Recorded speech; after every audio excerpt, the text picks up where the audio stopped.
بيقول لك بقى هو مين اللي دايما يقول لي ويعرفوا منين؟ تعالى وانا اقول لك. بيقول لك بقى كان في تاجر بيتاجر في الملح، وكان عنده حمار بيساعده في نقل الملح للسوق يوميا.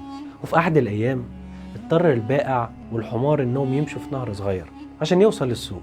فوهم بيعدوا النهر وقع الحمار في الميه، فداب جزء كبير من الملح، والحمولة خفت على الحمار جدا لدرجة ان الحمار انبسط وبقى كل يوم يعمل نفس القصة ويوقع نفسه في المية. فقرر يعلمه درس.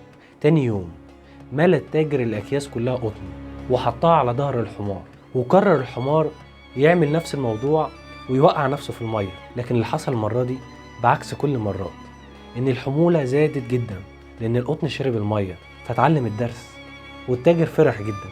فالعبرة بقى المستفادة من القصة دي إن مش كل مرة تسلم الجرة، ومش كل مرة الحظ هيبقى معاك. ودي بقى من عندي، خلي بالك وما تشغلش دماغك كتير.